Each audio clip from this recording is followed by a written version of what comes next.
মার্কিন president Donald ট্রাম্পের শুল্ক নীতির বিরুদ্ধে কড়া অবস্থান নিয়েছে রাশিয়া। সার্বভৌম দেশের স্বাধীন বাণিজ্য নীতি বেছে নেওয়ার অধিকার তুলে ধরে ভারতের পাশে থাকার বার্তা দিয়েছে মস্কো।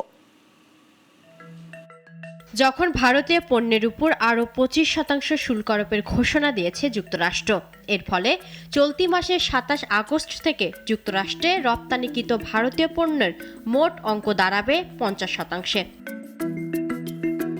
এই ঘোষণার পরপরই বৃহস্পতিবার ক্রেমলিনের মুখপাত্র দিমিত্রি পেসকভ বলেন, সার্বভৌম কোনো দেশের স্বাধীনভাবে বাণিজ্য সঙ্গী বেছে নেওয়ার অধিকার রয়েছে।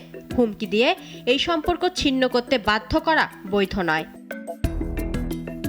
রাশিয়ার অভিযোগ, বিভিন্ন দেশকে হুমকি দিয়ে রাশিয়ার সঙ্গে সম্পর্ক ছিন্ন করতে বাধ্য করছেন ট্রাম্প। যদিও সরাসরি ভারতের নাম উল্লেখ না করলেও পেসকভের বক্তব্য থেকে স্পষ্ট, নয়াদিল্লির পাশে রয়েছে মস্কো। এই চাপের মধ্যেই রাশিয়া সফরে গেছেন ভারতের জাতীয় নিরাপত্তা উপদেষ্টা অজিত ডোভাল।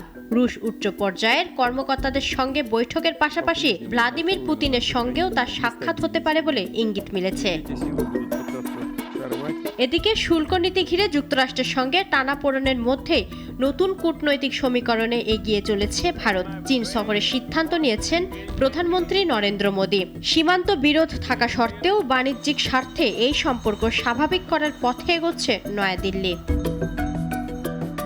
বিশ্লেষকদের মতে, ট্রাম্পের শুল্ক নীতি আন্তর্জাতিক রাজনীতিকে এক নতুন মোড়ের দিকে ঠেলে দিচ্ছে।